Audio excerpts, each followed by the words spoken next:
Bagi-bagi lahan buat rakyat, dialog kita lanjutkan kembali masih bersama kami di studio, Sekjen dari Konsorsium Pembaruan Agraria Iwan Nurdin, dan saat ini melalui sambungan telepon sudah ada aktivis reforma agraria Barit Hardianto dari Jawa Tengah. Selamat pagi Mas Barit.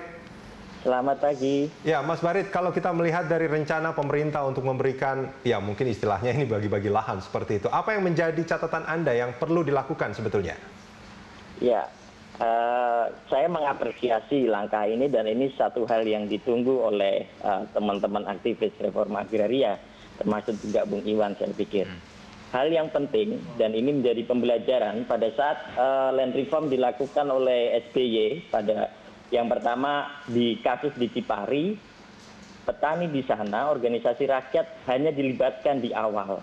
Dan pada saat implementasi, para petani tersebut, organisasi rakyat tersebut tidak dilibatkan sehingga kemudian subjek dan objek land reform yang direncanakan itu tidak sesuai dengan sasarannya. Oke, artinya Anda berharap bahwa organisasi rakyat itu dilibatkan sejak awal sampai pada saat proses di mana nanti? Ya, saya pikir itu hal yang harus dilakukan agar karena mereka lah yang selama ini aktif memperjuangkan land reform ini.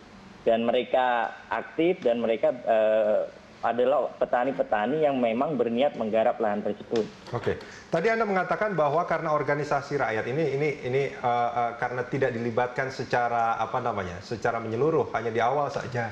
Anda mengatakan bahwa subjek dan objeknya itu menjadi tidak tepat. Ini tidak tepatnya konkretnya seperti apa, Mas Barit?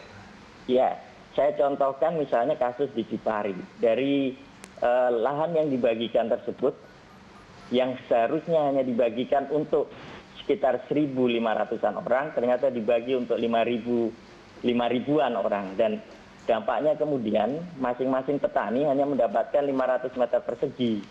Nah ini tentu saja tidak bisa digunakan secara produktif oleh petani. Artinya nah, ini salah satu problemnya. Artinya dampaknya sebetulnya tidak sesuai dengan harapan ya? Iya, betul. Ini lebih ke boleh nggak kalau saya katakan lebih ke, maaf kalau saya sebut ini pencitraan, artinya mereka melakukan bagi-bagi lahan untuk rakyat, tapi sebetulnya tidak sesuai dengan apa yang diharapkan oleh rakyat. Betul, betul sekali.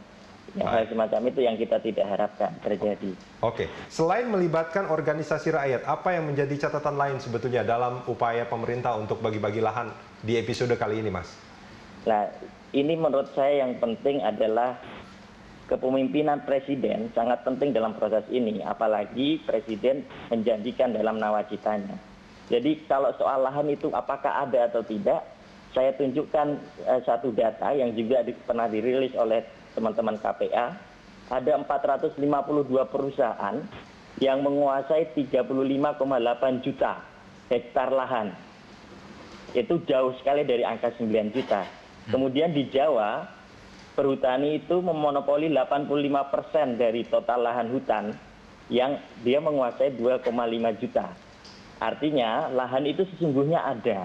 Dan itu soal bagaimana presiden punya kehendak untuk melakukan reforma agraria.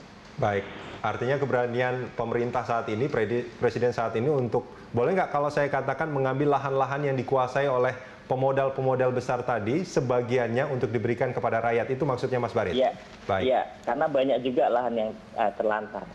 Baik, terima kasih Mas Barit Hardianto sudah bergabung bersama kami di Dialog Pagi. Mas Iwan, ini menarik sekali ya.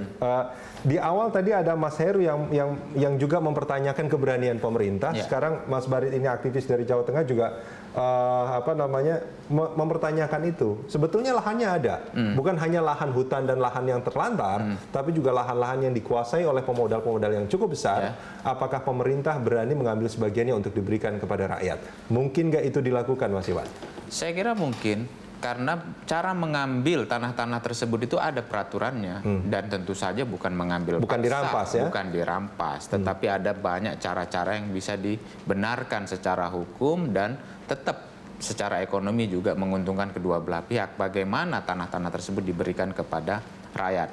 Sebagai contoh, tanah perhutani ketika akan diserahkan kepada masyarakat, apakah itu akan mengurangi fungsi hutan? Belum tentu, karena banyak skema pertanian yang agroekologis. Jadi secara lingkungan hidup berkesesuaian, secara ekonomi mensejahterakan. Ini satu contoh saja.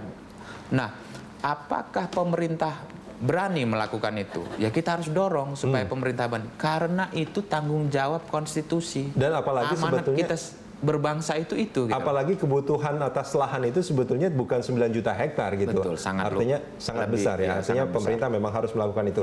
Mas Iwan, sebelum kita lanjutkan ada satu penelpon lagi dari Pondok Pinang, Pak Nugi. Selamat pagi Pak Nugi. Selamat pagi Pak Nugi. Ya. Pagi, Pak. Nampaknya ada gangguan telekomunikasi. Baik, kita lanjutkan. Mas Iwan. Pagi. Nah, sekarang halo, selamat pagi Mas Nugi. Selamat pagi. Pak Nugi, mungkin Ya, volume televisinya harus dikecilkan, Pak.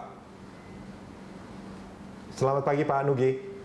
Selamat pagi, Pak. Ya, Pak Nugi, silakan Pak. Tanggapannya soal tema kita pagi ini, Pak.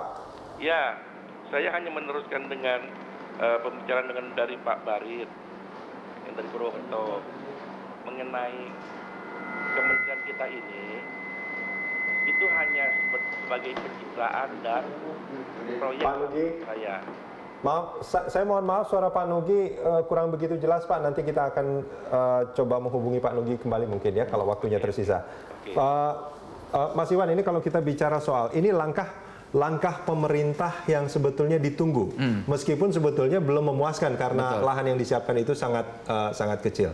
Tapi ini harus segera diimplementasikan. Ya. Nah, bagaimana supaya ini bisa Ini kan bukan harus ditunggu lama lagi, ini harus dipercepat sebetulnya. Ya. Nah, ini apa langkah yang harus dilakukan? Saya kira ada dua hal. Yang pertama itu adalah aturan hukumnya. Apa yang akan dilakukan oleh pemerintah jika menjalankan ini? Karena ini janji politik dalam nawacita, pemerintah harus mempercepatnya dalam peraturan presiden. Atau jika tidak mau menjalankan itu, pemerintah harus merujuk kepada undang-undang. Dalam hal ini undang-undang pokok agraria. Peraturannya sudah lengkap, tinggal dijalankan untuk melakukan redistribusi tanah ini. Perpres yang pertama. Ya, bisa Perpres. Kalau pemerintah tidak mau menjalankannya lewat Perpres, cukup merujuk kepada undang-undang yang telah berlaku dan membuat peraturan pemerintah.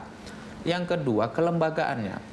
Karena ini lintas sektor dan lintas kementerian, kemudian juga berada hingga ke daerah-daerah, maka Presiden harus menyatakan bahwa dia pimpin langsung agenda ini untuk dijalankan.